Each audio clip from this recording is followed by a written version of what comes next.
Bonjour à toutes et à tous, bienvenue dans mon université, le balado de l'Université de l'Ontario français. Ici, on te parle de l'actualité de l'UOF, mais aussi de l'actu francophone sans prise de tête. Nous avons pensé à une édition assez spéciale pour vous, avec une invitée d'honneur, Bianca, qui est professeure et coordinatrice du futur programme en travail social. Bianca a accepté d'être notre invitée pour nous en dire plus par rapport à ce programme en pleine élaboration. Bonjour Bianca. Bonjour, Comment vas-tu? très bien, très bien.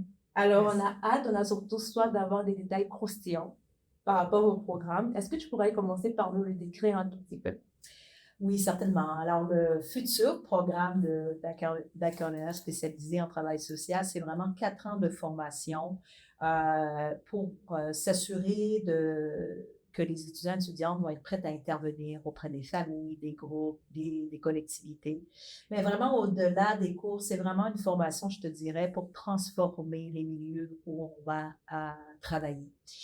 Si on parle d'intervention, il y a aussi évidemment tout ce qui est décolonisation, justice sociale, mais en contexte de vulnérabilité. Alors, ce que je trouve vraiment intéressant à dire au niveau du programme, c'est que tout a été pensé pour être vraiment connecté aux réalités des communautés de la francophonie plurielle.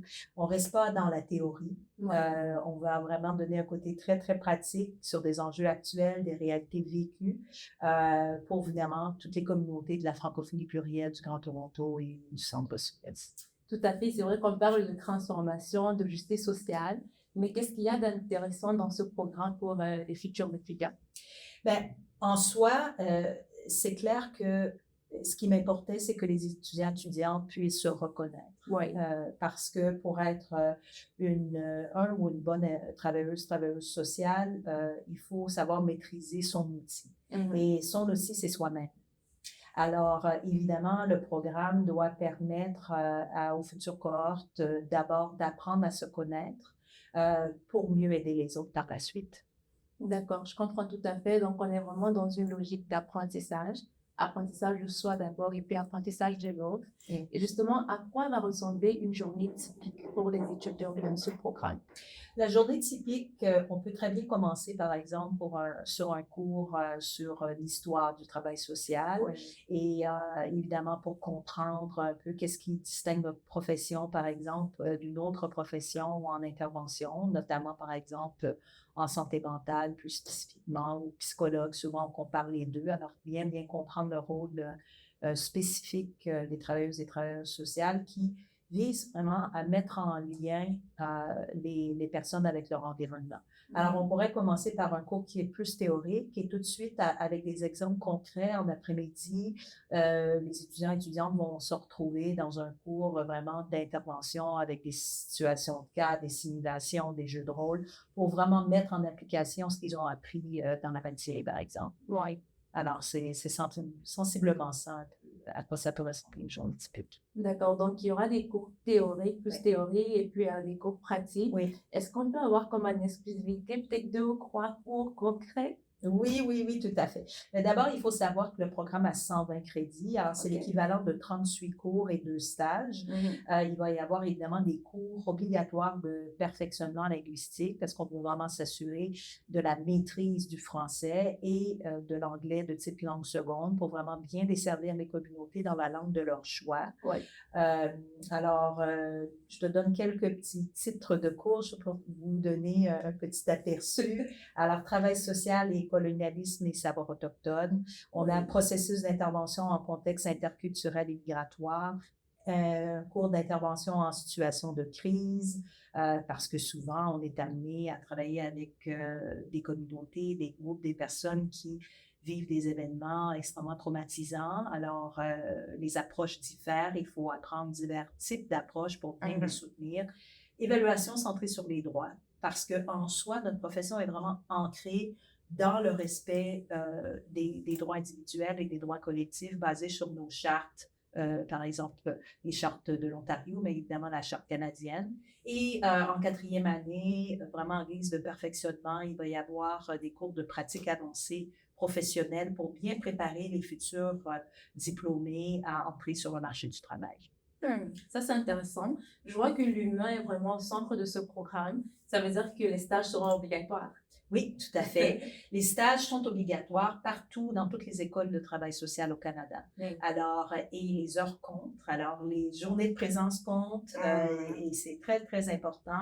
C'est vraiment un baccalauréat qualifiant qui permet d'accéder à la profession de travailleuse sociale ou travailleur social, Oui. membre de son ordre professionnel. Alors, il faut évidemment montrer patte blanche, comme on dit dans l'expression, de dire qu'il faut s'assurer qu'on a les compétences et les aptitudes professionnelles requises par l'Association canadienne de formation au travail social. Alors, 2 stages de 350 heures, c'est l'équivalent de stages à temps plein sur 4 jours. Et en 5e journée, on a un séminaire d'intégration pour venir vraiment s'assurer qu'on a bien intégré tous les savoirs, savoir-faire, savoir-être et savoir communiquer. Oui, beaucoup de pain sur la planche. C'est comme ça. C'est comme ça. Je sais que ce programme est également proposé dans d'autres universités. Oui. Mais qu'est-ce qui va faire la particularité de ce programme ici à l'EOF? Une des particularités, c'est vraiment un programme qui est ancré dans un contexte urbain, oui. Évidemment, Grand Toronto, mais aussi avec le souci de bien répondre aux besoins des communautés dans les régions plus rurales ou semi-urbains, comme par exemple le centre-sud-ouest. Je dirais qu'il y a 3 choses en particulier. D'abord, évidemment, avant tout, l'ancrage linguistique minoritaire, mais aussi, on nomme beaucoup la francophonie plurielle pour justement refléter la provenance très diversifiée des étudiants et étudiantes qui vont venir finalement en mixité sociale, venir s'intégrer au niveau de la francophonie ontarienne. Alors, cette mixité est très, très importante à reconnaître dans une perspective justement de francophonie d'ouverture, où est-ce qu'on partage la langue francophone, mais on a des histoires et des vécus évidemment qui sont culturellement aussi très personnels. Alors ça, c'est très important. Un autre aspect aussi, et ça c'est pour vraiment développer les aptitudes professionnelles du 21e siècle, on a un cadre référentiel. On doit développer les aptitudes, évidemment, antiracistes, des aptitudes en approche décoloniale, apprendre justement à transformer les réalités et les milieux pour mieux, finalement, accompagner les changements dans la vie des personnes concernées. Ça, écoute, on peut t'entendre parler de ce programme. Je l'adore, je l'adore. Et je pense que pour un programme d'un tel calibre, tu as dû travailler avec des intervenants pour justement ficeler le programme de bout en bout. Oui, tout à fait. Il faut comprendre que ça fait déjà plusieurs années que la préparation de ce programme est en cours. Il y a eu de multiples consultations avec des partenaires. Il y a eu des consultations aussi à l'interne avec les membres de l'équipe pour constituer, comme on dit, la base, un peu la base du programme. Et moi, évidemment, je viens d'arriver. Dans les termes, on dit je suis un peu comme une closer. Je viens un peu boucler la boucle pour s'assurer finalement que la dernière version qu'on présente à l'Association canadienne en travail social respecte les exigences minimales, en plus pour s'engager dans un processus de pré-agrément, de pré-accréditation.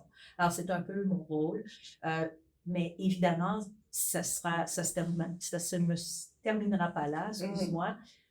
On va mettre sur pied aussi un comité de concertation partenariale pour la suite du programme pour vraiment s'assurer non seulement de prendre le pouls, mais aussi de valider l'évolution des besoins de nos partenaires. C'est pas parce qu'on a pris une photo il y a environ 2 ans que là, la photo est la même aujourd'hui. Tout à fait. C'est très changeant. Alors oui, c'est clair que c'est un programme qui va vraiment être ancré dans les attentes et les besoins, non seulement des étudiants et des étudiantes, mais aussi, évidemment, des milieux partenaires.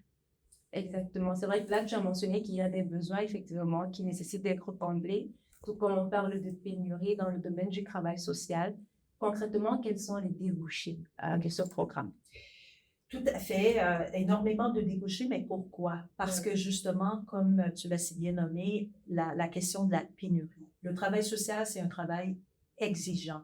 Non seulement en contexte linguistique minoritaire, il y a une pénurie de travailleuses sociales et de travailleurs sociaux bilingues, parce qu'il faut comprendre que, bien entendu que le programme est en français, bien entendu que le programme vise à combler l'élément au niveau de la situation linguistique minoritaire. Mais en soi, on sait très bien que pour travailler à Toronto Oui.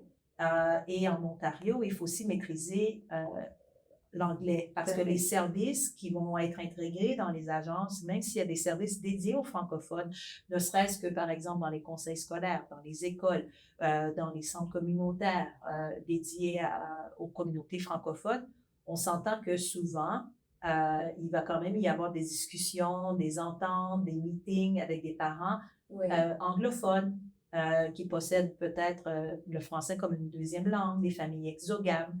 Alors, voilà un peu pourquoi c'est si important de combler les besoins.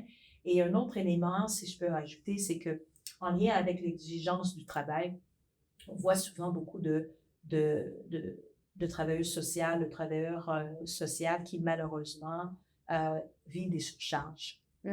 En raison de cette pénurie-là. Ils prennent trop de dossiers et s'épuisent et vivent de l'épuisement professionnel et ils ont besoin de relève. Tout à fait. Il faut les remplacer, il faut renflouer ce manque-là qui finalement vient s'exacerber non seulement parce qu'il n'y en a pas assez qui parlent français et ceux qui parlent français s'épuisent à répondre finalement à la croissance des besoins au fil du temps.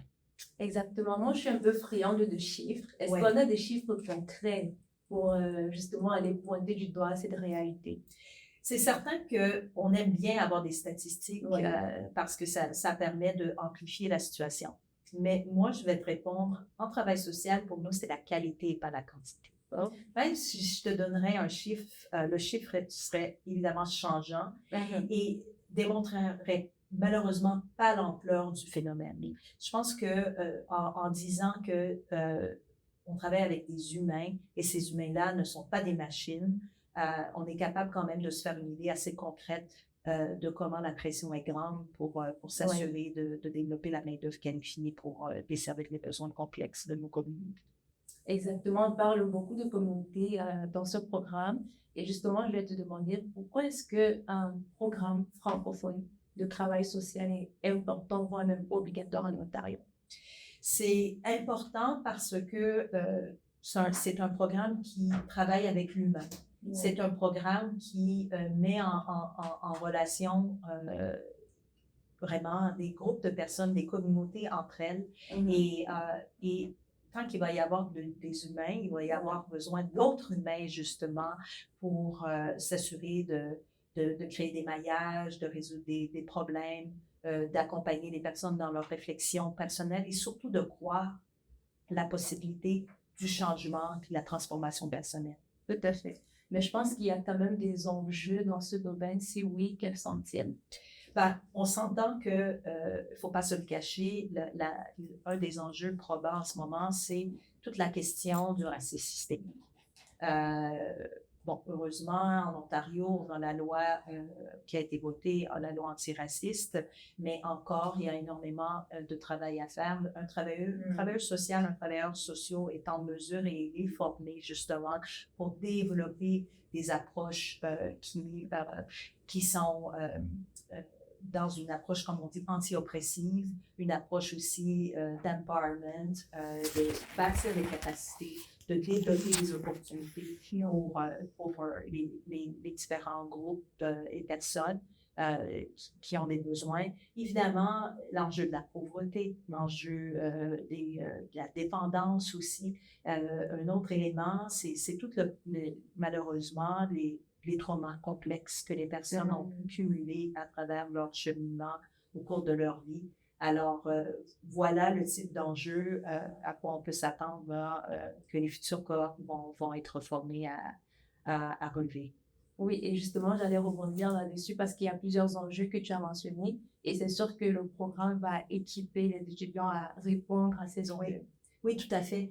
Et ça a été un premier mandat où est-ce que j'ai dû revoir tout le cursus, tout le curriculum et un des premiers constats que j'ai vu, c'est que il n'y avait pas assez de cours d'intervention dans ce qu'on proposait dans les premières versions.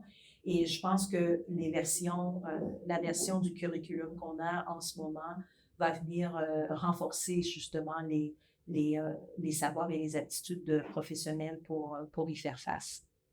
Tout à fait. Et que dirais-tu, par exemple, à un étudiant ou alors à une étudiante qui doute encore à s'inscrire à ce futur programme de travail social?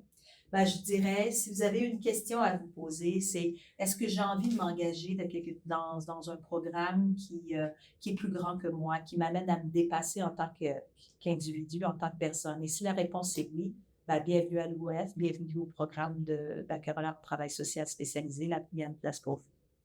Eh bien, nous avons hâte de vous recevoir ici à l'Université d'Ontario français pour le nouveau programme en travail social. Merci beaucoup, Bianca. Merci, C'était un toi. plaisir de m'entretenir avec toi et à très bientôt. À très bientôt, merci.